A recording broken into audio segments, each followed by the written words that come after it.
Bienvenue au Forum CB 2021. Bonjour, je m'appelle Romain Maiglet, je suis responsable du Lab d'innovation CB. Alors le Lab by CB, c'est quoi? C'est d'imaginer le commerce du futur et pour cela, on travaille avec les banques, les commerçants, les startups, les entreprises industrielles, mais aussi les écoles et les chercheurs. On va travailler en open innovation et en particulier sur les parcours des clients dans le commerce, donc commerce et e-commerce. Et pour ce faire, on va travailler sur l'évolution de la carte. Par exemple, on a travaillé sur la carte biométrique à empreinte digitale, sur l'évolution du terminal, par exemple avec des solutions dématérialisées ou avec des magasins autonomes, mais aussi sur les nouveaux canaux d'acquisition client comme le paiement vocal, le commerce vocal, les chatbots, le paiement par chatbot. Donc tous ces sujets sont des sujets du lab, mais en particulier sur le parcours client et l'utilisation de nouvelles technologies parfois pour y arriver. On a d'ailleurs ici au Forum CB cette année 2 ateliers qu'on va pouvoir vous montrer. Un qui s'intitule « Quand le paiement vocal rencontre le commerce » et un autre qui s'intitule « Quand les neurosciences rencontrent le commerce ». CB organise chaque année un concours de start-up, les Trophées de l'innovation CB, qui a pour objectif d'élire les start-up les plus innovantes. Je vous propose de vous présenter maintenant les entreprises qui ont gagné ce concours cette annannée. Nous sommes sur le stand de BEFC au Forum CB. BEFC a remporté le trophée Innovation CB 2021 dans la catégorie commerce responsable. Alban Thierry, ingénieur électronique de BEFC, est avec nous pour nous présenter le produit. Alors justement, BEFC, vous produisez une solution qui génère de l'électricité à partir de papier et d'enzymes. C'est une pile non polluante. Est-ce que tu peux nous en dire un petit peu plus? Donc bien sûr, donc notre technologie, c'est une pile à combustible, donc elle est ici en blanc. Donc c'est une pile en papier, donc c'est des différentes couches de papier et de carbone qui sont empilées. Et donc elle va détériorer le sucre et l'oxygène de l'air avec des enzymes pour produire de l'électricité. Quels sont les plus d'un produit comme le vôtre par rapport à ce qui se fait déjà aujourd'hui? Donc notre très gros plus, c'est que on est biodégradable. Donc c'est-à-dire qu'une fois que la pile est utilisée, on peut l'acheter dans la nature, ça n'aura que très peu d'impact sur l'environnement. Et quelle utilisation déjà, sur quelle utilisation vous travaillez déjà actuellement? Donc nous on travaille déjà dans le milieu médical et dans le milieu de la logistique et packaging.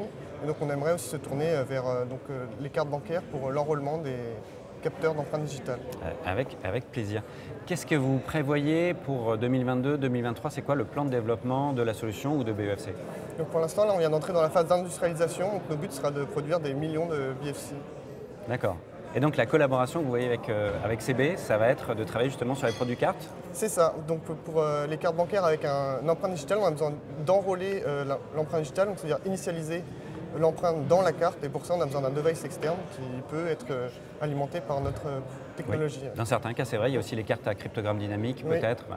On va étudier toutes ces pistes ensemble, ça sera avec plaisir. Merci beaucoup Alban. Merci. Je me suis transformé en homme sandwich pour être sur le stand de Sunday. Sunday est la startup qui a remporté le trophée de l'innovation CB 2021 dans la catégorie commerce sans contact. Donc je suis avec Benjamin Pérégueur de Sunday. Bonjour Benjamin. Bonjour Romain. Est-ce que tu peux nous présenter un petit peu Sunday rapidement? Bien sûr. Sunday, c'est la solution la plus rapide pour payer au restaurant dans le monde. Sunday, on a été créé par 8 mois par le groupe Big Mama, donc par des restaurateurs pour des restaurateurs. Le but, c'est de faire passer le moment de l'encaissement de 10 minutes à 10 secondes. On est passé de 2 à 250 personnes sur 5 pays en 8 mois. Et on est en train de faire les choses bien sur ce marché du paiement. Et comment ça marche là? Tu as un QR code dans la main, comment ça se passe? À quoi il sert? Bien sûr. C'est très simple. Un QR code par table dans chacun des restaurants. Le QR code est relié directement à la caisse enregistreuse de notre client, le restaurateur. Le but, c'est de redonner l'autonomie au client final, donc toi ou moi, lorsqu'on va au restaurant, pour qu'il puisse payer sa note. D'accord. En fait, le client prend son smartphone, il n'a pas besoin de télécharger l'application. Il prend simplement son appareil photo, il scanne le QR code, il récupère l'addition et il paye l'addition qu'il peut partager avec ses amis en une dizaine de secondes. Donc je fais tout à la table, je peux partager l'addition, je peux laisser un pourboire? Exactement. Super. Aujourd'hui, ce que l'on voit, c'est que grâce à Sunday, un restaurateur diminue le temps de rotation des tables, donc il augmente le nombre de couverts qu'il peut faire quotidiennement. On augmente les pourboires pour les serveurs, ça permet aussi de fidéliser forcément son staff dans un secteur dans lequel il est assez compliqué de garder son staff. Et on fait augmenter aussi le panier moyen de l'ordre de 10%. D'accord. Et quel est votre business model chez Sunday par rapport à l'utilisation de cette solution par les restaurateurs notamment? Alors notre business model, il est très simple. On n'a pas de frais de configuration, on n'a pas d'abonnement, on ne veut surtout pas se mettre de barrière à l'entrée. On a simplement une commission sur l'intégralité des transactions. Et votre technologie, elle est utilisable dans d'autres verticales ou pour l'instant, c'est vraiment la restauration? Alors oui à tes deux questions. Oui, elle est totalement duplicable sur d'autres marchés, sur le marché de l'hôtellerie, sur le marché du retail dans sa globalité. Aujourd'hui, on se focalise sur la restauration parce que c'est déjà un marché qui est assez gros et dont nous venons. Dans combien de pays, combien de restaurateurs? Aujourd'hui, on a un peu plus de 2500 clients qui se sont engagés avec nous sur 5 pays. D'accord. On est en France, en Espagne, au Royaume-Uni, aux États-Unis et au Canada. L'ACB, c'est 65-66% de consommation des ménages. Dans la restauration, c'est jusqu'à 80%. Comment vous voyez notre collaboration avec Sunday? Alors premièrement, on est hyper fiers de collaborer avec CB. Aujourd'hui, nous, on fait transiter du paiement sur Sunday. Et CB, aujourd'hui, c'est un des acteurs phares dans les transactions de paiement. Nous, ce qu'on veut, c'est répondre à des problématiques métiers que l'on retrouve au quotidien, que ce soit dans les restaurants ou dans d'autres points de vente. Et on pense fortement que c'est en avançant avec des acteurs comme CB qu'on arrivera à révolutionner ce marché du paiement.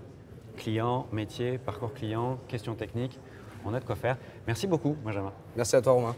Je suis avec Lucas Graffan, Bonjour. cofondateur de La Consigne Gringo. La Consigne Gringo a remporté le trophée CB L'Innovation dans la catégorie commerce responsable, prix qui a été donné par le public. Donc ça, c'est une nouveauté de l'édition de cette année.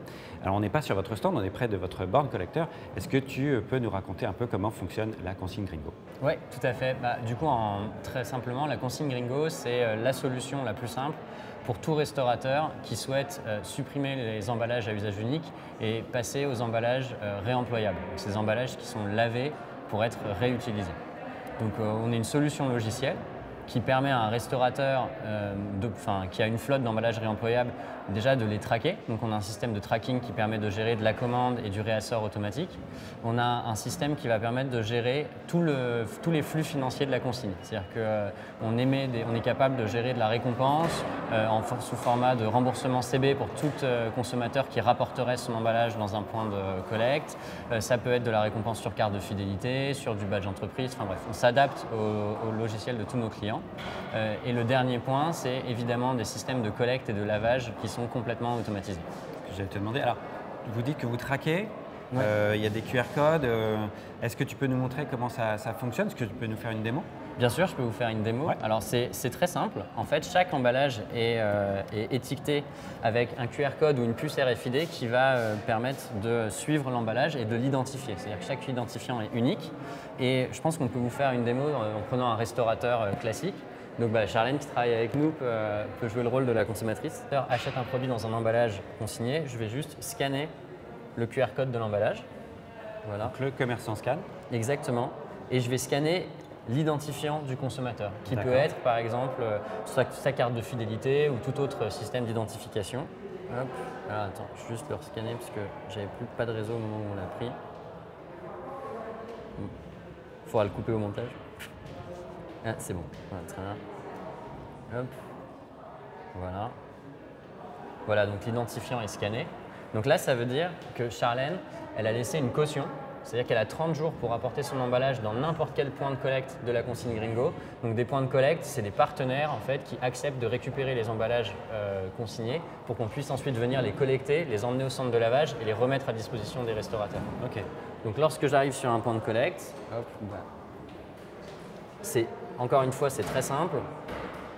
Je scanne l'emballage, il est reconnu, je le dépose dans le collecteur. Une fois qu'il est déposé, je clique sur C'est fait, j'ai une caution, je clique sur Terminer et mes cautions sont bien levées. D'accord. Et ici, en tant que consommateur, je reçois une notification qui me dit que ma caution a bien été levée.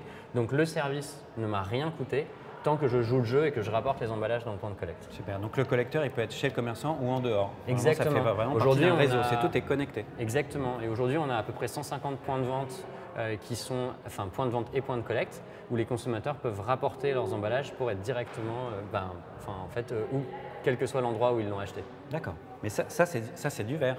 Oui, Ça, oui, ça peut être c'est du collecté. verre. Tout à fait, ouais, c'est même un matériau qui est hyper intéressant pour le réemploi, puisque le verre, ça se lave très bien. Je pense que tous ceux qui ont des Tupperware en verre chez eux le savent, ou même de la vaisselle en verre. Et en plus, en fin de vie, c'est recyclable à l'infini. Donc c'est un matériau qu'on essaie de promouvoir. Super. Votre business model, est-ce que tu peux nous l'expliquer rapidement? Oui, donc on a deux types de business model en fonction de nos clients. Le plus simple pour la plupart des restaurateurs, c'est un coût à l'usage. Ça veut dire que nous, on peut fournir les flottes de packaging réutilisable si besoin, ou ça peut être des emballages qui appartiennent à nos clients. Et après, c'est un coût en fonction du nombre d'utilisations de l'emballage. Donc à chaque fois que l'emballage est vendu à un coût, entre guillemets, loué à un consommateur, on nous paye un coût qui va gérer le tracking, le remboursement de la consigne ou la gestion de la caution, la collecte, le lavage et la remise à disposition. Super. Et est-ce que, par rapport aux générations de clients qui utilisent la solution, est-ce que vous avez déjà une segmentation? Est-ce que vous observez des choses sur les clients qui utilisent le plus votre solution? Alors moi, je ne parlerai pas trop en termes de génération. Ouais. En fait, c'est plus, nous, ça fait plus de 3 ans qu'on existe. Donc quand on s'est lancé, il n'y avait pas encore tout cette un peu ferveur ouais. médiatique ou tout l'engouement qu'on a aujourd'hui autour du packaging réemployable et la fin de l'usage unique. Et on a vu une vraie différence entre il y a 3 ans, quand la solution était vue un peu comme quelque chose d'amusant, on va dire, ou de ludique, et aujourd'hui où c'est vu comme une vraie nécessité. En fait, il faut savoir qu'aujourd'hui, en France, chaque année, il y a 13 milliards d'emballages à usage unique qui sont jetés. Il n'y en a que 30% à peine qui sont recyclés. Donc c'est-à-dire que tout le reste, c'est de l'incinérateur ou de l'enfouissement. Donc c'est monumental en fait. Et il y a des lois qui ont été prises, comme la loi AGEC, qui vont imposer progressivement aux restaurateurs de supprimer l'usage unique et de passer au réemploi. Donc ça veut dire quoi? C'est 1er janvier 2023, il y a 12 millions d'emballages par jour en France qui doivent passer en emballage réemployable. Donc ça devient une vraie nécessité et on voit que les consommateurs en ont vraiment pris conscience. Super clair. Et la collaboration avec CB, alors comment vous la voyez? La collaboration avec CB, elle est très importante pour nous. Donc déjà, on est très fiers d'avoir gagné ce challenge, puisque l'idée, c'est vraiment de faire rentrer le système de consigne dans les us et coutumes, donc dans la vie de tous les jours, un peu comme en fait notre CB aujourd'hui. Donc il faut qu'on travaille ensemble sur comment on va gérer les systèmes de récompense ou les systèmes de caution au quotidien, comment on va le rendre le parcours utilisateur de plus en plus fluide pour que demain, en fait, on se dise que l'intégralité de ces courses peut être faite dans du packaging réemployable et que ce sera aussi facile de gérer la consigne que de gérer le jetable aujourd'hui. Bravo. La consigne dans les opérations monétiques, pas étonnant que la consigne Gringo ait gagné le prix remis par le public lors des trophées Innovation CB 2021. Bravo Lucas, merci beaucoup. Merci. Je suis sur le stand de Finance qui a remporté le trophée Innovation CB 2020 dans la catégorie éducation financière avec Bernard Chikboudou. Bonjour Bernard, fondateur de Finance. Est-ce que tu peux nous présenter rapidement la solution Finance? Oui, absolument. Donc moi, je suis fondateur de Finance. Notre parti pris est assez simple, c'est de dire que le monde de l'argent est devenu extrêmement complexe pour nos parents, enfin nos gens âgés, nos seniors, et qu'il fallait avoir une solution bienveillante qui permette aux aidants familiaux d'avoir de l'attention qu'ils méritent pour pouvoir accompagner à distance leurs parents âgés, avec une solution qui permet de regrouper l'ensemble des comptes bancaires au même endroit, de faire coopérer la famille autour de la personne qui est aidée et surtout de disposer en fait d'une carte de paiement intelligente qui puisse être pilotée à distance, dont l'idée est de préserver l'autonomie financière de la personne aidée, qu'elle vive à domicile ou en institution. Voilà. D'accord, donc les aidants, les aider, sans forcer l'aider dans ses Exactement, décisions, plutôt en le conseillant. Donc là, on se dit, souvent les approches d'accompagnement sont souvent assez coercitives, voire punitives, parce qu'il manque de solutions bienveillantes. Nous, l'idée, c'est vraiment de mettre au centre la personne aidée, de tenir compte de ses facultés et de l'évolution de ses capacités dans le temps, d'où le fait que cette fameuse carte de paiement intelligente puisse être pilotée, adaptée, vraiment en termes de besoins de capacité de paiement possible, puis aussi de services à distance par la famille. Donc également, encadrer aussi la circulation de l'argent. Par exemple, une auxiliaire de vie, ces gens sont souvent secondés à domicile par des auxiliaires de vie, des aides ménagères, voilà. Donc qui manipulent, qui manipulent au quotidien les espèces, la carte bancaire personnelle, le chéquier pour faire des courses, pour acheter des médicaments, pour le partage de repas. Donc tout ça se fait sans aucun contrôle.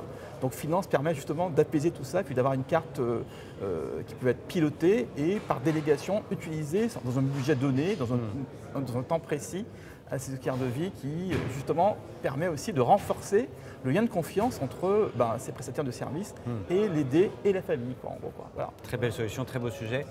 Est-ce que tu peux nous expliquer un peu le business model de Finance? Nous, en fait, l'idée, c'est assez simple, c'est de dire que les gens peuvent consommer les services sur un abonnement mensuel, donc un forfait qui correspond un petit peu, un même forfait qui paye déjà pour tout ce qui est services de streaming, de films ou de musique. Et donc, du coup, on commence à 9,90 jusqu'à 14,90 par mois. et 30 € pour des services de coopération un peu plus larges. En gros. Alors vous avez gagné l'année dernière. Qu'est-ce qui s'est passé en un an pour Nous, aujourd'hui, effectivement, on a été lauréat du trophée l'an dernier. Depuis, on a eu pas mal d'approches de banques, pas assez à mon avis, donc je lance un appel aussi pour d'autres banques qui rejoignent l'aventure, avec qui on a commencé à travailler sur l'idée d'utiliser Finance pour pouvoir justement accompagner ne serait-ce que leurs clients, mais également leurs salariés aidants. C'est aussi quelque chose qu'on voit. Il y a aujourd'hui un énorme sujet politique d'ailleurs, c'est sur le soutien des salariés aidants. Donc on discute aussi avec quelques banques sur le fait de faire levier sur une solution très simplement pour justement s'associer à ces problèmes de leurs salariés.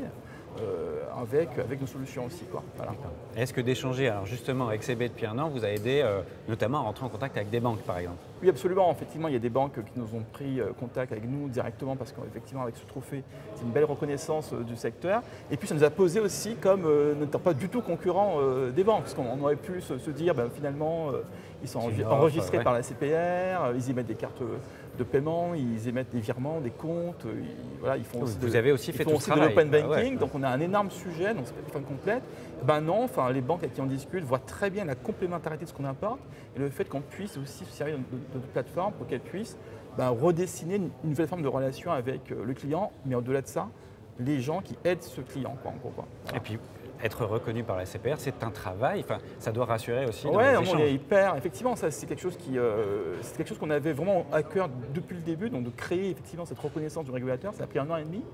Juste après, gagner ce trophée avec vous, avec CB, c'est une énorme marque de reconnaissance. Et puis là, Finance, depuis 3 jours, vient d'intégrer l'index Future 40 de Station F. Station F, F40. Voilà, F40, Bravo. donc 40 entreprises sur 1000 qui font partie dans l'index. Et en moins d'1 an, on l'a intégré. Donc voilà, on a en 1 an fait pas mal de progrès, d'avancées sur ce sujet. Voilà. Bravo Bernard déjà pour les avancées faites en 1 an et puis que ça continue. Merci beaucoup. À très bientôt.